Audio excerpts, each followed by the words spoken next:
पांडुरंगा करू प्रथम नमन दुसरी चरण संतांच्या त्यांच्या कृपादाने कथेचा विस्तार बाबाजी सद्गुरुदास सतुकार नमो सद्गुरु तुकयाज्ञान दीपा नमो सद्गुरु सच्चिदानंद रूपा नमो सद्गुरु भक्त कल्याण मूर्ती नमो सद्गुरु भास्करा पूर्ण कीर्ती नमो ज्ञानेश्वरा निवृत्ती उदारास देवा मुक्ताबाई नमो त्रिभुवन पावनी अद्वैत देवांचे विठाला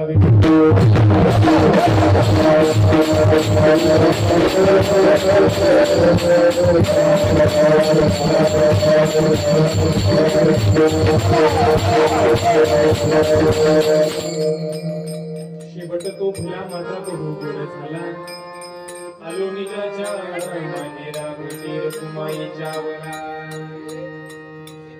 मुक्त कैवल्य ते जुळती भगवान श्री ज्ञानोबाराय अखिल विश्व परमार्थिक प्राण श्रीमंत श्री जगद्गुरु तुकोबराय अधिकरून सकल संतांच्या कृपा आशीर्वादाने वारकरी संप्रदायाचे दीप प्रज्वलित करणारा हा एक दिवसीय कीर्तन महोत्सव आणि या महोत्सवाच्या निमित्ताने आज माझ्याकडेही प्राप्त असणारी कीर्तनाची सेवा सेवेकरता निवडलेला बंध वैराग्य मूर्ती शब्द प्रभू शब्द भांडार प्रेम मूर्ती जगद्गुरु श्री तुकोबरायांचा आपल्या साधनेच्या शेवटाबद्दलचा परिहार देणारा अभंगाच्या सेवेकरता विठाला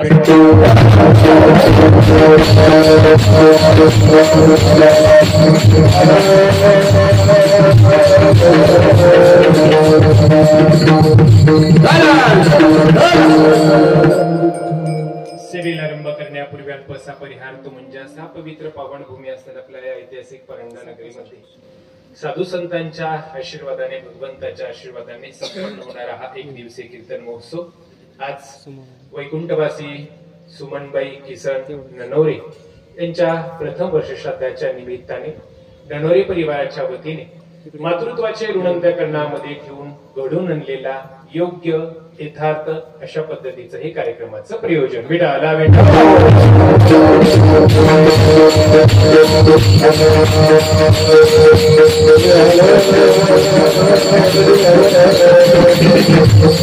त्या निमित्ताने सेवेकरता जगद्गुरु श्री तुकोबरायांचा अभंग घेतलेला आहे आणि या कीर्तनाच्या सेवेकरताच या ठिकाणी उपस्थित सर्व गुणीजन गायक वादक मंडळी या ठिकाणी उपस्थित आहेत कीर्तनाच्या साथीसाठी आज महाराष्ट्रातील प्रसिद्ध गायनाचार्य हरिभक्ती पारायण तात्या महाराज हजारे या ठिकाणी उपस्थित आहेत तसेच हरिभक्ती पारायण आमचे परकाळे तात्या या ठिकाणी उपस्थित आहेत नारायण महाराज आहेत परमेश्वर महाराज आहेत कुळी महाराज आहेत अंकुश महाराज आहेत तिकडे आमचे तबला मार्तंड हनुमंत अण्णा आहेत मधले महाराज काय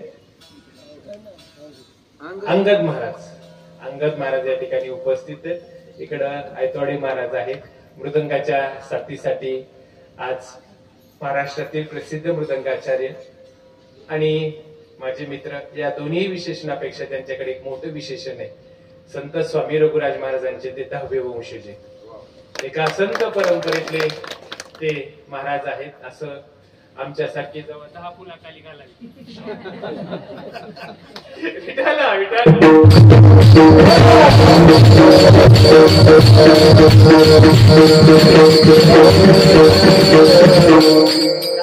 म्हणजे कळलं का 10वी पिढी म्हणून म्हणलं 10 पिढ्या झाल्या त्यांच्या घराण्यामध्ये नुसता परमार्थाचे अशा स्वामी रघुराज महाराज फड परंपरेचे आमचे पुन्हा महाराज निंबाळकर या ठिकाणी उपस्थित आहेत हरमणींच्या साथीसाठी आमचे वडील बापू या ठिकाणी उपस्थित आहेत तसेच मामा नेटके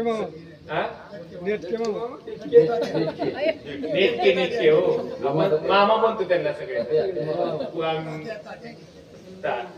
तेही या ठिकाणी उपस्थित आहेत त्यांनाही मनापासून धन्यवाद सुंदर कार्यक्रमाचं नियोजन केलेले अगदी मातृत्वाला जाऊन सुद्धा आज एक वर्ष लोटलेले आणि वर्षानंतर सुद्धा योग्य यथार्थ अशा पद्धतीचं हे कार्यक्रमाचं ननोरे परिवाराच्या वतीने केलेलं नियोजन आहे रात्री ही उत्कृष्ट या ठिकाणी सर्व तालुक्यातील ख्यातनाम गायक वादक भजनी मंडळाचा या ठिकाणी उत्कृष्ट कार्यक्रम झाला आणि सकाळी हे श्राद्धाच्या निमित्ताने केलेलं कार्यक्रमाचं आयोजन. विठ्ठल विठ्ठल.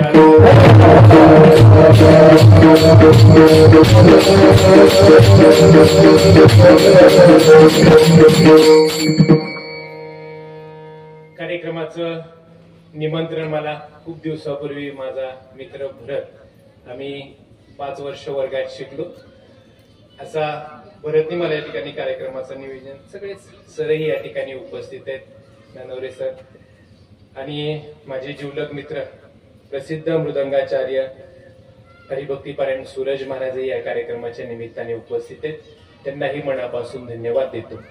वर्षश्राद्धाच्या निमित्ताने आजचं हे कार्यक्रमाचं नियोजन आहे. वर्षश्राद्ध शब्द असा आहे, वर्षानंतर श्रद्धा ठेवून जी क्रियाकर्म केली जातात त्याला वर्षश्राद्ध असं म्हणतात. श्रद्धा ठेवून जी क्रियाकर्म केली जातात त्याला वर्षश्राद्ध असं म्हणतात. आणि त्या वर्षश्राद्धाच्या निमित्ताने आजचं हे कीर्तन आहे. काही गोष्टी ह्या श्रद्धा ठेवून करायच्या, श्रद्धा ठेवून काही गोष्टी करायच्यात आणि काही गोष्टी ही विश्वास ठेवून करायच्यात. विठ्ठल विठ्ठल.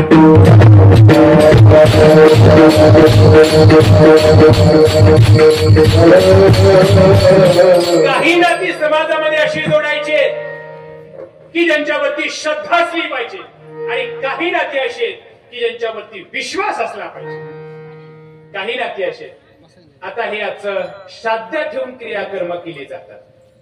आजचं नातंच असं की श्रद्धा ठेवून क्रियाकर्म करायचे, विश्वास ठेवून क्रियाकर्म करायचे. काही नाते अशी की त्यांच्यावर फक्त विश्वास.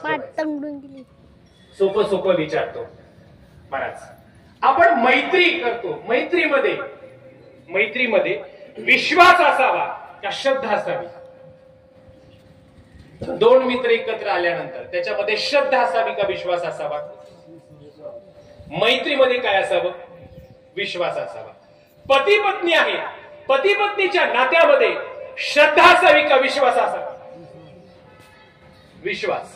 महाराज, काही नाती असे मित्र नातं जोडलं गेले की तिथं विश्वास अत्यंत महत्वाचा असतो, तिथं श्रद्धा नाही. ती नातं समविचारी एकमेकाच्या समवयाचं असतं, त्याच्यामुळे तिथं विश्वास अत्यंत महत्वाचा असतो. पती पत्नीमध्ये विश्वास अत्यंत महत्वाचा आहे. आणि पुढचं सांगेल, आई वडिलांच्या बाबतीत आपण नाती जोडायला गेलो तर तिथं विश्वास महत्वाचा आहे का तिथं श्रद्धा महत्वाची? तिथं श्रद्धा महत्वाची. आई वडिलांच्या बाबतीत श्रद्धा महत्वाची. आणि याच्या पुढचा 4था विभाग सांगेल, संतांच्या बाबतीत माझी जीवनाचं कल्याण करायचं असेल तर तिथं श्रद्धा ही महत्वाची आणि तिथं विश्वासही महत्वाचा आहे. विठ्ठल विठ्ठल.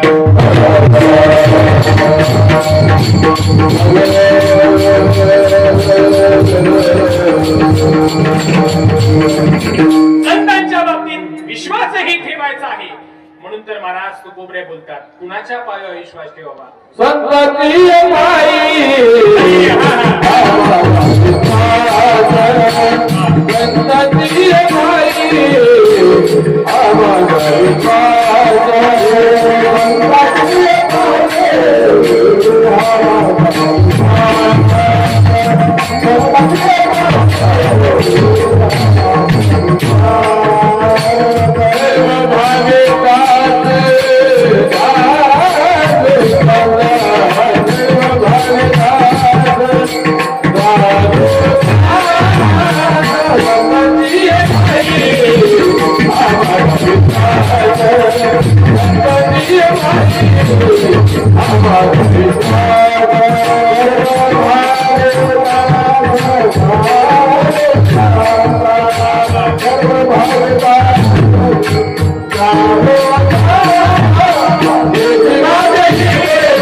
संतांची पण मातृत्वाच्या बाबतीत महाराज आपल्या पूर्वजांच्या बाबतीत त्या ठिकाणी श्रद्धा ठेवायची. म्हणून श्रद्धा ठेवून हे क्रियाकर्म केलं जातं.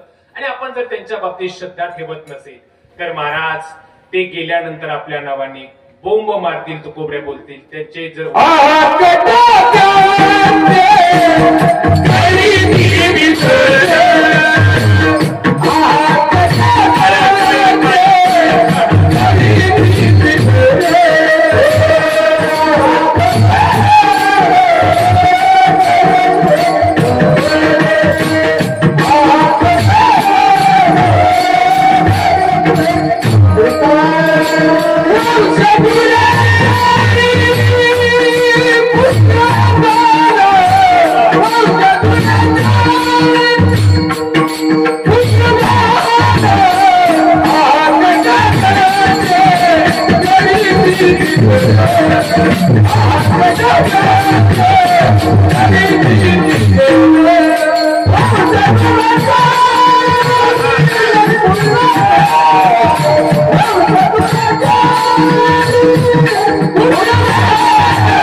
बोंब मारतील, आहा कटा त्यांचे करीते पितर, वंशी दुराचारी पुत्र झाला. महाराज तुकोबऱ्या बोलतात ते आपल्या नावाने बोंब मारतील.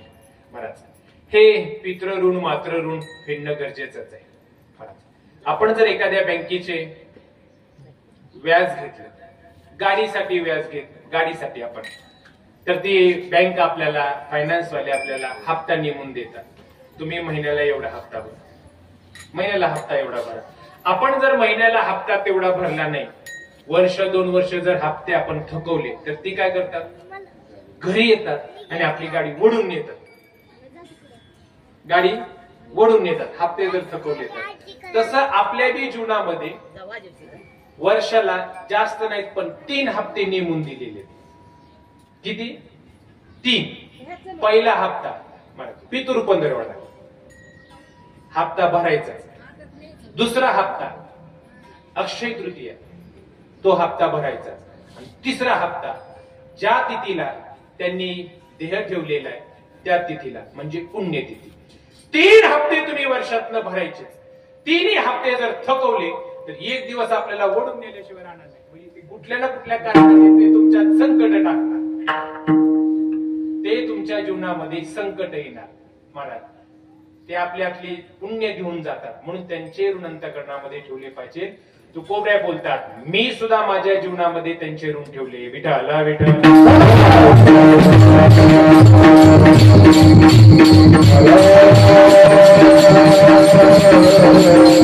शाताधिक क्रियाकर्म मर्यादा पुरुषोत्तम प्रभू रामचंद्रांनी सुद्धा शरयू नदीच्या तीरावरती आपल्या वडिलांच्या श्राद्धात क्रियाकर्म केले.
पितरांचे ऋण फेडायचे असतील तर महाराज हे क्रियाक्रम आपल्या जीवनामध्ये करणं गरजेचं आहे.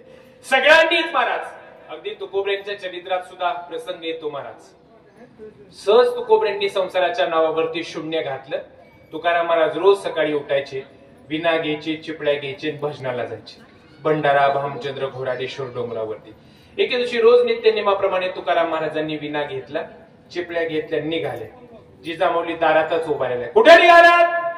महाराज म्हणले दिन रजनी हाची दंदान गोविंदाची पवाड. अहो म्हणले कमीत कमी आज काय हे तरी माहिती का तुम्हाला? तुकाराम महाराज म्हणले काय त्याची आज काय? अहो आज तुमच्या वल्लाची पुण्यतिथी आहे ना. हा म्हणे माझ्या लक्षातच नव्हतं, आज वल्लाची पुण्यतिथी आहे ना. बर बर बर, मग बघा काय भेटते का म्हणले पितरांना जीव घालू. तुकाराम महाराज म्हणले आता जातो कोणापाशी तरी, बघतो काय भेटते का. पुण्यतिथीला तरी काय नैवेद्य दाखवू म्हटले. तुकाराम महाराज गेले, गावाच्या बाहेर पडले, कुठं काय भेटते का बघायला. सकाळ सकाळी एक जणाचा शेतात गहू काढायला चालू होतो, त्याला काय माणसं भेटत नव्हती. नेमकं तुकाराम महाराज दिसले की पळतच आला. म्हणला महाराज जे हरी. महाराज म्हणजे जे हरी. कुठे निघालात? कुठं नाही म्हणले, चाललोय असं. म्हणले बरं झालं तुम्ही भेटलात. म्हणले गहू काढायला माणूसच नाही. महाराज म्हणले बरं झालं, मला बी तीच पाहिजे होती. म्हणले काय, जाताना 2 गव्हाच्या पेंड्या बांधून द्या म्हणले. 3 घेऊन जाऊ म्हणला, पण गहू काढायचा. तुकाराम महाराजाला शेतात घेऊन आला. महाराज गहू काढायला सुरुवात केली. दुसरे दोघाची 1 पातला घुसर तुकाराम महाराजांच्या 2 पाते लागायच्या. म्हणजे गुत देण्यात आणि हाजरीनं खुरपण्यात फरक असतो. गुत म्हणले की बाईची पात एकदम पुढं असते, पण हाजरीने म्हणले की 1 टन खुरप काढायला, 1 टन खुरप झाकायला. तुकाराम महाराज सगळ्याच्या पुढं. बघता बघता 12 वाजल्या तरी तुकाराम महाराजांचा उर काढा. देवाच्या लक्षात आलं तुकाराम महाराज इथनं दिवस मावळला तरी आता काही मागं फिरत नसते. भगवंताने विठेवर नावडी खाली टाकली. कोबऱ्याचं रूप भगवंताने धारण केलं. बैलगाडी घेतली. जेवढं काही सगळं लागते तेवढं सगळं बैलगाडीमध्ये टाकलं. तेलाचा डबा, बेसनाची हिरा, बेसनाची गुणी, महाराज सगळं, कुरवड्या, भजे, पापडी, सगळं सगळं सगळं सगळं, खीर बीर काय सगळं असतं तेवढं सगळं बैलगाडीत सामान घेऊन आली. तुकाराम महाराजांचा वेश धारण करून भगवान परमात्मा, ए जिजे, ए बाहेर. जिजामाऊली बाहेर आल्या. जिजामाऊली म्हणले आज कुठं दिवस उगवलाय, बैलगाडी भरून सामान डबान ती, पटकन उतरून घे, स्वयंपाक कर, आता गावात जातो, सगळ्यांनी निमंत्रण देतो आमच्या वल्लाचा आज पुण्यतिथी, तुम्ही सगळेजण जेवायला या. महाराज स्वयंपाक जिजामाऊली करायला सुरुवात केली. तुकाराम महाराज गेले गावात, प्रत्येकाला चालले या जेवायला. ती म्हणले जेवायला, यांचीच खायची पंचायत, काय खातो आम्ही, कसं आहे सांगा. ते म्हणले आमंत्रण. गेले महाराज, सगळ्याला सांगितलं. भगवान परमात्मा तो महाराज स्वयंपाक जिजामाऊलीने केला. एक जण बघायला आला, नेमकं हाय का नाही मीळ, शिजलंय का सगळं बघायला आलं. महाराज नुसत्या खिडकीतनं नुसत्या तुपाचा वास यायचा. सगळं तुपातलेच पदार्थ बनल्यावर काय. महाराज पंचपक्वान्नाचा सगळा बेत केलेला होता. एक जण जेवला, त्यांनी सगळ्याला गावात जाऊन सांगितलं. सगळेजण महाराज त्या ठिकाणी जेवून आपल्या आपल्या मार्ग चालेत. खरे तुकाराम महाराज कुठं, शेतात गहू काढतात. 5 वाजल्यावर तुकाराम महाराजांच्या लक्षात आलं आज पुण्यतिथी होती, घरी जायचं. मग कशा तरी गव्हाच्या 2 पेंड्या घेतल्या आणि निघाल्यावर डुलत डुलत तुकाराम महाराज रस्त्याने निघाले. एवढ्यावरती शांत नाही, एका झाडावरचं मोहोळ उठलं आणि तुकाराम महाराजांना चावा घेतला. तुकाराम महाराज म्हणले वा, कुठल्या का रूपात होईना आपण पित्र आले जीवन गेले हे महत्वाचं आहे. महाराज भगवंताने त्या मोहोळाच्या माशा झाल्या. तुकाराम महाराज घरी आल्या वाजले, ए जिजे. खरे तुकाराम महाराज आले ना, देव परमात्मा सगळ्याची भांडी द्यायला गेलेले होते. भांडी देऊन येतो म्हणले होते. अशा 2 गव्हाच्या पेंड्या टाकल्या. म्हणले हे बघ, चल कर लवकर खीर आणि पित्रांना नैवेद्य दाखव. जिजामाऊली म्हणल्या काय हाय का नाही, सगळं गाव जेवण गेलं ना म्हणले. आता भांडी देऊन येतो म्हणलं तर आता काय, बसा म्हणले. चला. तुकाराम म्हणले बसा. कुठं बसा म्हणले, जेवायला. सगळं गाव दिवसभर जेवून गेलं ना म्हणले, बसा चला. तुकाराम महाराज जीवन गेल्यानंतर जिथं पात्र पडली होती तिथं गेले. बघितलं महाराज त्या अन्नाचा सुगंध घेतला. तुकोबऱ्यांच्या लक्षात आला हा दुसरा तिसरा कोणी नाही, हा विटेवरचा पडणंग आला आणि पुण्यतिथी करून गेला. तुकाराम महाराजांनी सुद्धा आपल्या वडिलांचं श्राद्ध क्रियाकर्म केलं. महाराज पुण्यतिथी श्राद्ध हे आपल्या जीवनामध्ये सांगितलेले कर्मांतराचे विभाग आहेत. विठाला विठाला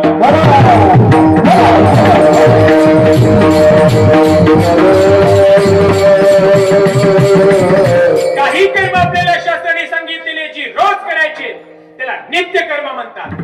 काही कर्म आपल्याला शास्त्राने सांगितलेले ती नैमित्तिक आहेत, काही कर्म काम्य आहेत आणि काही कर्म प्रायश्चित्त आहेत. निमित्ताने जी क्रियाकर्म केली जातात त्याला नित्य कर्म असं म्हणतात. महाराज नित्य कर्म सांगितले काही रोज करायची कर्म त्याला नित्य कर्म असं म्हणतात. आंघोळ कधी करायची, रोज. गंध कधी लावायचा, रोज. हरिपाठ कधी म्हणायचा, रोज. देवपूजा कधी करायची, रोज. महाराज काही कर्म आपल्याला शास्त्राने सांगितले ती रोज करायची, काही नैमित्तिक आहेत, निमित्ताने. महाराज ती निमित्ताने नैमित्तिक निमित्त गाठून जी कर्म केली जातात त्याला नैमित्तिक म्हणतात. काही कर्म काम्य, इच्छा ठेवून जी कर्म केली जातात त्याला काम्य कर्म असं म्हणतात.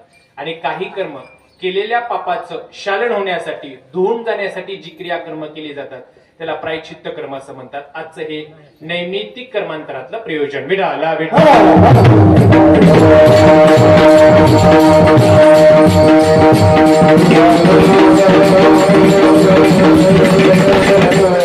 ज्या लोकांमध्ये आपण वावरतो त्या लोकांना कुठला लोक जर संबोधलं जात असेल तर त्या लोकांना संबोधलं जातं या जगामध्ये अनेक गोष्टीमध्ये संभ्रम अवस्था आहे, पण या जगात मृत्यूच्या बाबतीत संभ्रम अवस्था नाही. या जगात मृत्यू हा निश्चित ठरलेला आहे. तुकोबरे बोलतात, ज्यांचे अवतार झाले त्यांना सुद्धा या जगात एक दिवस जावं लागलं.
मृत्यूच्या बाबतीत या जगामध्ये संभ्रम अवस्था नाही. ज्या लोकांमध्ये आपण वावरतो त्या लोकांना कुठला लोक जर संबोधलं जात असेल तर त्या लोकांना संबोधलं जातं मृत्यू लोक. इथं हा मृत्यू निश्चित ठरलेला आहे.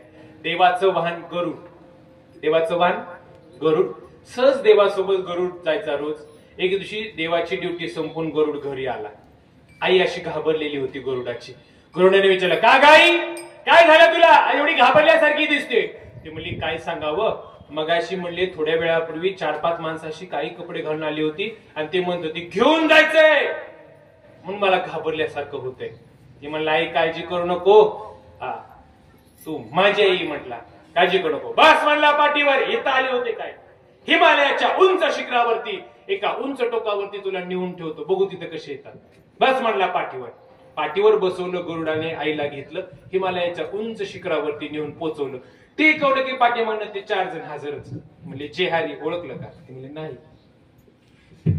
म्हणले, आम्ही यमाचे दूत. म्हणले, इथं कस काय? म्हणले, अहो तुमच्या आईचा मृत्यूच इथं होता. काल आम्ही तुमच्या तिकडे घरी घेऊन येलो होतो, पण आम्ही विचार केला की तिथून हे तो कोण घेऊन येईल. बरं ना तुम्ही काम सोपं केलं. तुमच्या आईचा मृत्यू इथं ठरलेला होता. या जगामध्ये मृत्यूच्या बाबतीत संभ्रम अवस्था नाही. काळ, वेळ, दिनांक, ठिकाण सगळं ठरलेलं आहे महाराज. आणि इथं या बाबतीत सोडवणारही कोणी नाही. ते एकदा गौतम बुद्ध एका गावातनं प्रवास करत होते. एशिमधनं एका गावात प्रवेश केला. त्यांनी प्रवेश केला. सगळं असं नर्वस झालेलं गाव होतं. कट्ट्यावरती बसलेली सगळी लोक शांत होती. एक जणाला विचारलं, काहो तुमच्या गावात एवढी शोककळा का पसरली? तिथल्या एक जणाने सांगितलं, म्हणजे तरणा बांड मुलगा आमच्या गावातला गेला. 2 दिवस झाले. सगळ्यावर प्रेम करणारा, दया करणारा असा मुलगा आमच्या गावातनं गेलेला आहे. त्याच्यामुळे गावात कुणालाही उत्साह राहिलेला नाही. ती म्हणली, कुठे त्यांचं घर? म्हणले, समोरचं घर त्यांचं आहे. चला म्हणले, त्यांच्या आईला भेटून येऊ आपण. त्यांच्या आईला भेटायला गेले. त्यांच्या आईने लगेच सुरू केलं, बस देवाला दया आहे का नाही? एकुलता एक मुलगा, तरणा बांड मुलगा माझा घेऊन गेला देव. बस देवावरचा विश्वास उडाला. आजपासून नाही देवपूजा करणार, नाही भक्ती करणार, काहीच नाही. अकांत मांडला आईने. आता मांडणं साहजिकच आहे. तरणा बांड मुलगा गेलेला होता.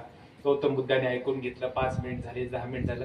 आई काय शांत होईना, अर्ध्या तासाने आई शांत झाली. आणि त्यांनी सांगितलं, हे बघा एवढं काही देवाला तुम्ही बोलू नका, पण माझ्याकडे एक युक्ती आहे, एक संकल्पना, एक कल्पना युक्ती आहे. ते म्हणले, काय? म्हणले, माझ्याकडे अशी कल्पना आहे की तुम्ही इथं कुणाच्याही घरी जा आणि त्याच्या घरनं थोडस धान्य घेऊन या. फक्त क्रायटेरिया म्हणजे आत त्याला एवढीच आहे की त्याच्या घरी आतापर्यंत कुणी मेलेलं नसलं पाहिजे. त्याच्या घरचं तुम्ही धान्य घेऊन आला की तुमचा मुलगा जिवंत करतो. आई आनंदित झाली. वा, पटकन तडकन उठली आणि म्हणली, करणार जिवंत, तुमचा मुलगा तुमच्या समोर हजर करणार. फक्त आत एवढी, ज्याच्या घरी माणूस मेला नाही त्याच्या घरचं धान्य घेऊन या. पळत पळत शेजारणीकडेच गेली. म्हणली, ओ माझ्या घरी एक साधू आलेले, ते म्हणतायत की तुमच्या मुलाला जिवंत करतो. फक्त एक आट एवढीच आहे, ज्याच्या घरी माणूस मेलच नाही त्याच्या घरचं धान्य पाहिजे. तुमच्यात कुणी मेलंय का? ते म्हणले अजून सासू मरून वर्षच नाही झालं आमची. शेजारच्याच घर घातलं. म्हणले आमच्या घरी एक साधू आलेले, माझा मुलगा जिवंत करतो म्हणतायत, पण तुमच्या घरी कोणी मेलेलं नसलं पाहिजे. ते म्हणले आता मागच्याच महिन्यात सासऱ्याचं श्राद्ध झाले. पुढे गेले महाराज, सगळं गाव शोधलं, एकही घर सापडना गेला की जिथं घरचं कुणी गेलं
मृत्यू ठरलेला आहे.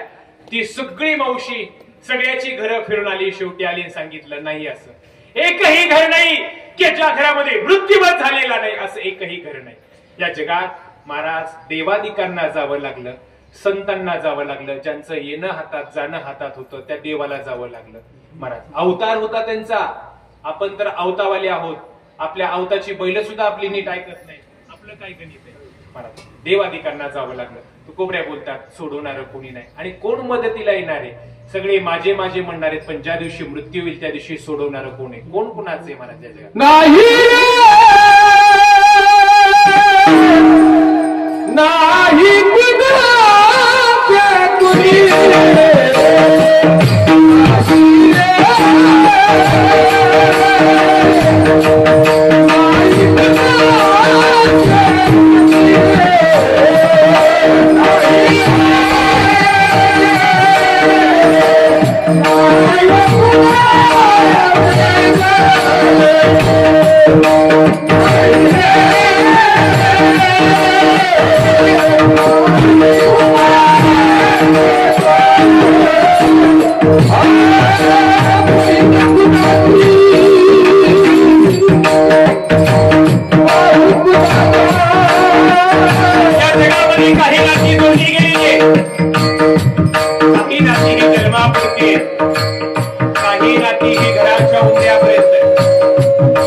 नाही पत्नी सुद्धा त्या दिवशी मृत्यू येईल माझे माझे म्हणणारी सुद्धा त्या ठिकाणी मदत तुटला आयुष्याचा दोरा पसारा. महाराज तुकोबरे बोलतात ज्या दिवशी आत्म्याचा आणि देहाचं कनेक्शन कट होत, देहाचा आत्म्याचा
जीवनाला का तळपत्या उन्हात रखरखत्या रानात मातृत्व आपल्यासाठी कष्ट करत राहतं.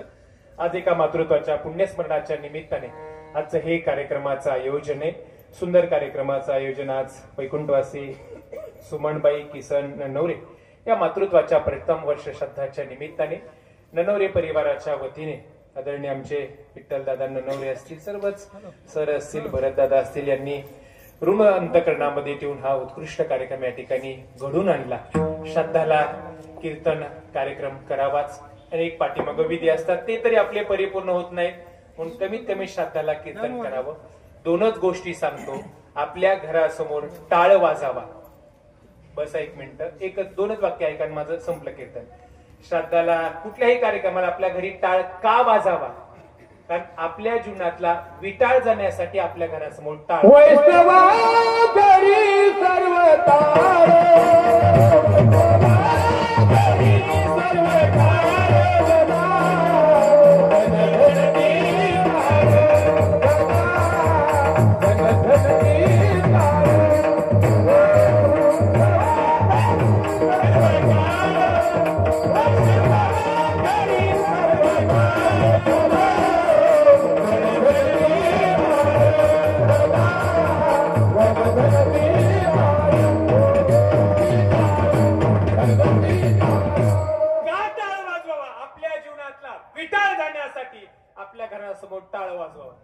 काय काय लोक मला अतिशयाने भेटतात आणि ते महाराज सुद्धा काय सुद्धा कसा टाळ वाजवायचा? विटाळ जाण्यासाठी टाळ आहे. टाळ का वाजवायचा?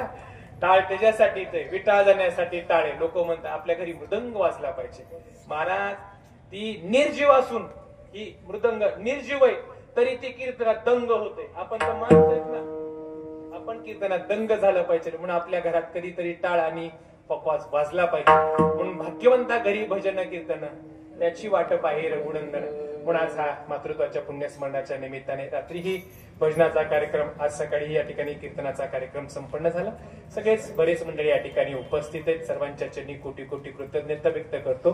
सेवेला पुन्हा ज्ञानेश्वर माऊली भजन होईल, अभंग होईल, आरती होईल. आरती झाली की सगळ्यांनी नैवेद्य दाखवायला जायचंय आणि त्यानंतर आलेल्या सर्व भाविकांना या ठिकाणी शेष प्रसादाची व्यवस्था केली अशी विनंती. ज्ञानेश्वर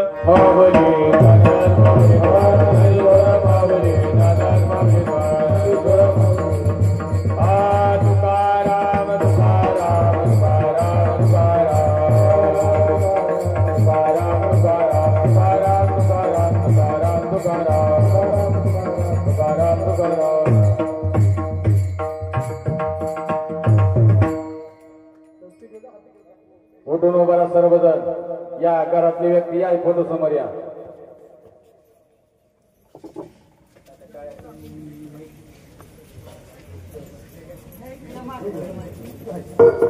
या फोटो समोर या.